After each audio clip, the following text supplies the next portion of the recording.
Vamos lá. Agora vamos até a apresentação da Química Anastácia, que é o Birajara quem vai apresentar. Depois de quase 50 anos de experiência nesse mercado de fabricação de espuma de poliuretano, que você acaba descobrindo que inovações, descobrimentos já acabaram, todos os possíveis imaginar. O que nós temos hoje é muito aperfeiçoamento em termos de tecnologia. Então, nós fizemos uma pesquisa recente e descobrimos que há cerca de 800 fabricantes de espuma no país. Tá? Nas condições mais diversas, com os equipamentos mais diversos. E fazer espuma, uma definição minha, é mais ou menos uma matriz de 50 equações com 50 incógnitas.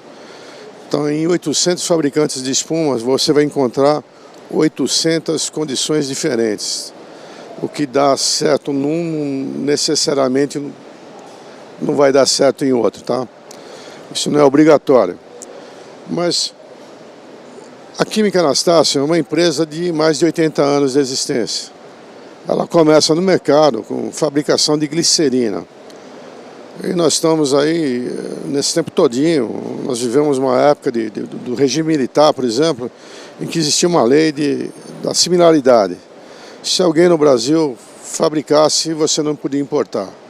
Então, durante 30 anos, até o Collor, Fernando Collor, por incrível que pareça, o grande presidente Fernando Collor, ele acabou com essa lei e nós pudemos começar a importar. Você só tinha as opções de poliol na Dow Química e de TDI na Pronor, que depois foi comprada pela Dow. E nós fomos obrigados a diversificar muito nesse período todinho, a criar algumas coisas, a usar polióis vegetais, aquilo que fosse possível. Tá? Então, a Química Anastácia começa fabricando glicerina vegetal. Era um dos poucos fabricantes no Brasil. E a característica da época é que o consumo era bom, saudades dessa época, o consumo era grande. E vendedor vendia facilmente pelo preço que queria. Aliás, os preços eram cipados, né? Então esse processo era fácil. E a Química Anastácia começa com produção de glicerina vegetal. Mas no final da década de 90, um dos diretores da Anastácia, ele modifica a sistemática da empresa e passa com distribuição de produtos. Tá? A Anastácia hoje é um dos 5 maiores distribuidores do Brasil, se não for o maior. Tá?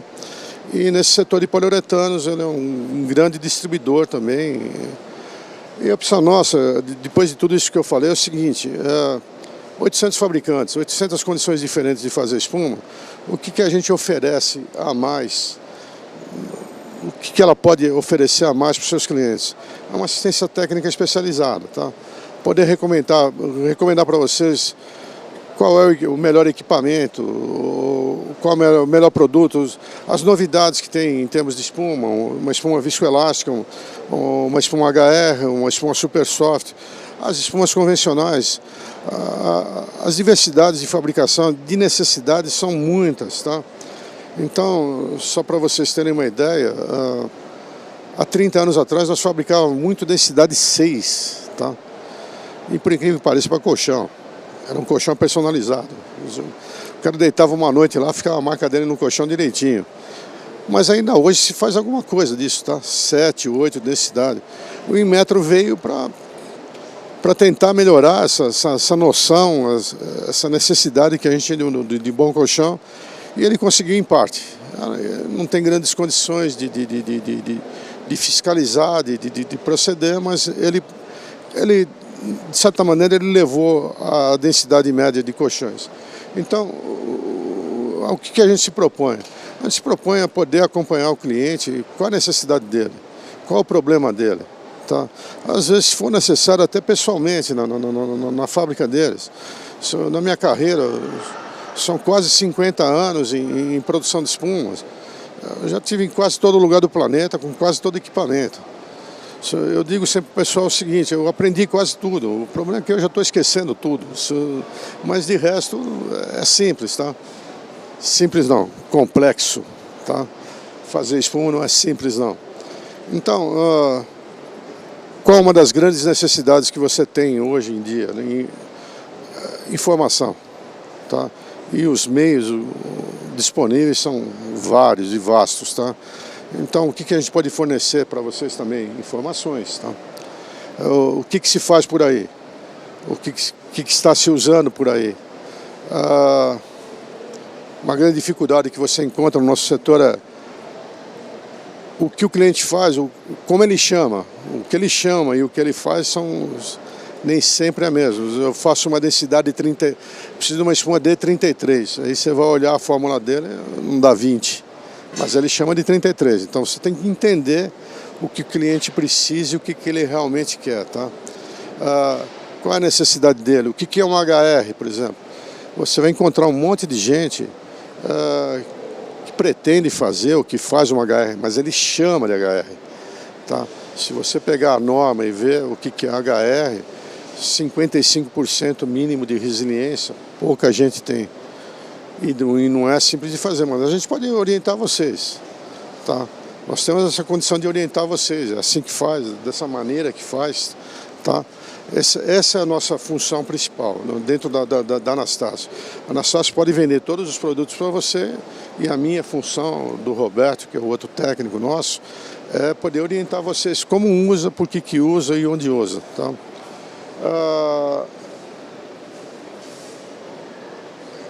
Isso é um visual do que a Anastácio se propõe, tá?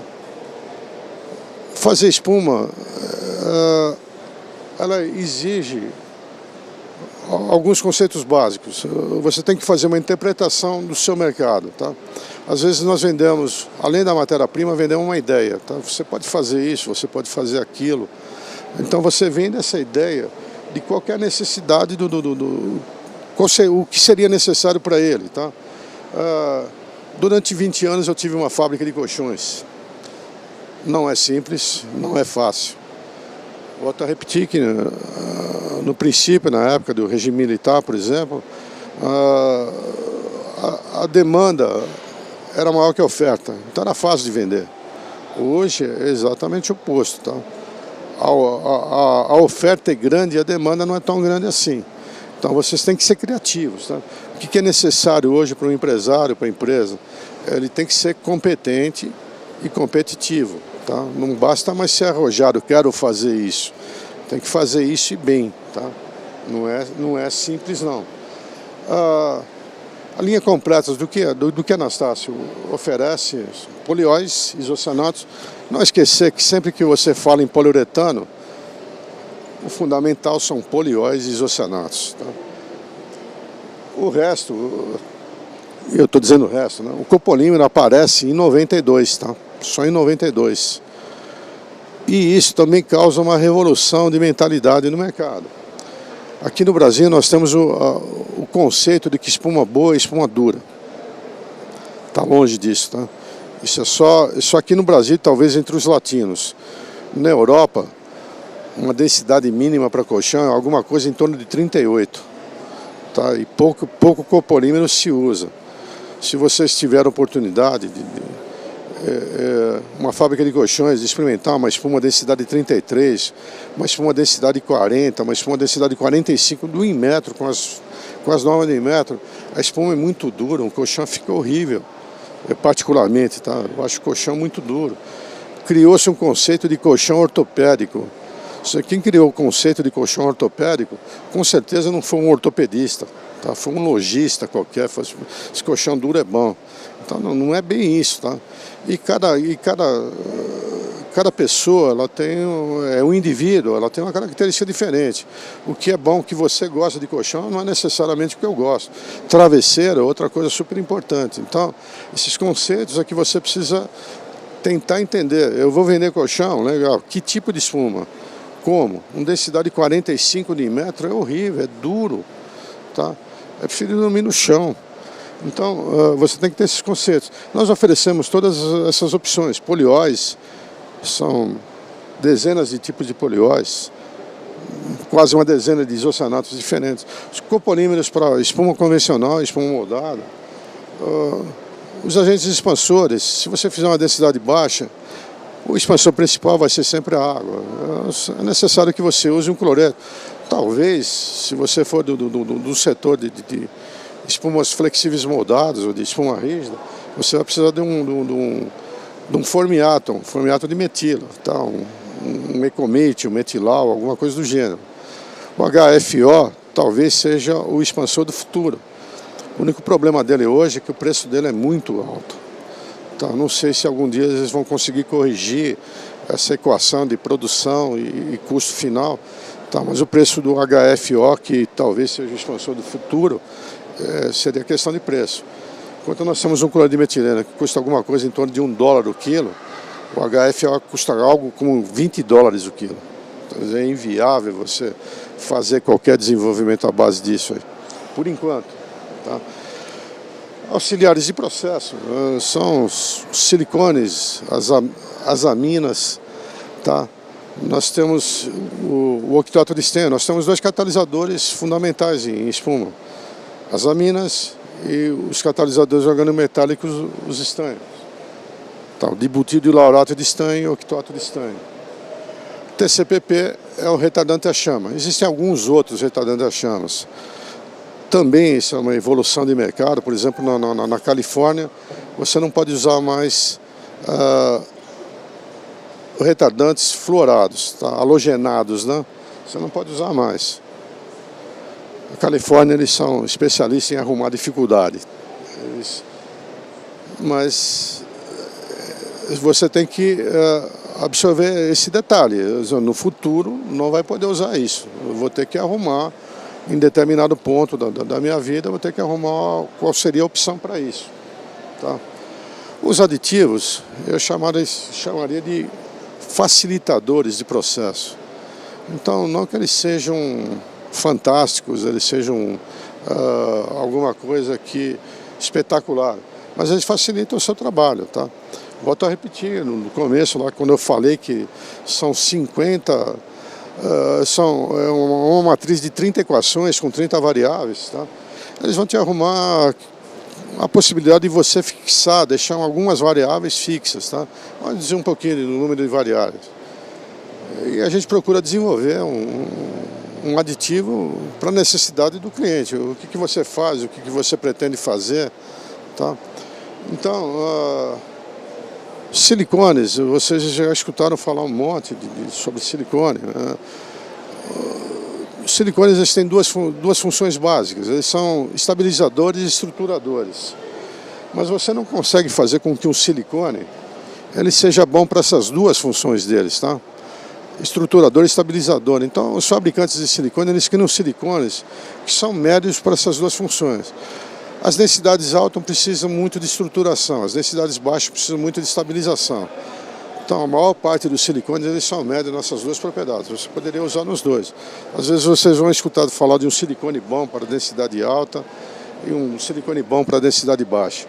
Significa que ele é um pouquinho melhor do que aquilo, mas dá para você usar em todas as densidades. É sempre possível adaptar para todas as densidades. Tá? Nessa relação, você vai ver algumas necessidades de mercado hoje. A Anastácio ela tem uma dinâmica de nomenclatura de produto que ela é mais objetiva possível. Tá? Um poliol para viscoelástica, qual é o nome do produto? Poliol viscoelástico. Tá? Um MDI carbonimida, qual que é o nome dele? MDI carbonimida. Tá? É um MDI polimérico. Ela é direta na nomenclatura dos produtos. A gente podia ter um Nastopol, qualquer coisa. Não dá o nome direto. Poliol 56 de hidroxila, poliol 36 de hidroxila. Tá? Nastocola. Nós no mercado acostumamos a chamar de cola, um pré-polímero. Tá? Ele é usado para fabricação de aglomerados. Então chama nastocola. Às vezes você tem uma demanda, alguém pergunta, eu preciso de uma cola para espuma. O que é essa cola para espuma? É para colar uma lâmina na outra ou é para fazer um aglomerado? Aí você vai achar o nastocola. Tá? Essa gama de produtos, o poliol 6535 era o único recurso que nós tínhamos no passado, antes do surgimento do poliol copolimérico, para endurecer espuma era o 6535, com uma qualidade muito maior do que o copolímero dá, tá? Em espuma, sempre que você procura uma propriedade, melhorar uma propriedade, provavelmente você vai piorar outras, tá? O TDI 6535 ele melhorava a propriedade, mas ele não prejudicava nenhuma. O polialcopolimérico ele prejudica algumas propriedades, tá? Ele melhora uma propriedade, duas propriedades, mas ela prejudica mais umas duas ou três. Então, essa é a nossa função, tá? Indicar para vocês o que disso vocês poderiam usar na sua fórmula. E o que ela vai provocar na sua fórmula, tá? Ela vai melhorar isso, ela pode piorar isso, mas ela vai melhorar aquilo, tá? O que você precisa? Essa é a nossa função, essa é a minha função. Nós técnicos desse setor, nossa função é resolver problemas, é equacionar problemas e resolver problemas, tá? Todo mundo tem problema no dia a dia de produção. Nós podemos auxiliar vocês, podemos ajudar vocês. Quando a gente chega numa certa faixa de idade, temos colegas aqui, nosso maior contentamento é poder ajudar. Então, eu definiria nós como ajudantes, tá? Então nós procuramos ajudar vocês.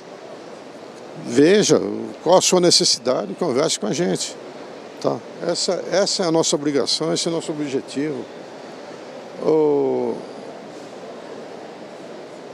Esses são alguns exemplos de silicones que eu já falei para vocês anteriormente, tá? Nós temos vários tipos de silicones. Todos eles você pode usar. Agora, você vai ter alguns que são mais apropriados para determinados tipos de espuma, tá? 2370, né, é muito bom, por exemplo, para espuma hipersoft. Você poderia usar num caixote normal, provavelmente vai ter mais problema, vai ter correções.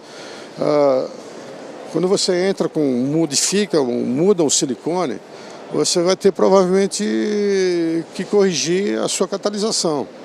Nem tanto a mina, a margem de trabalho da mina é muito grande, mas a margem de trabalho do octeato de estanho é diminuta. Então você provavelmente vai ter que fazer correções no octeato de estanho. Todo e qualquer silicone que você usar. Se você modifica de um silicone para outro, você vai ter que fazer uma correção na sua fórmula. Essa é a nossa função, tá?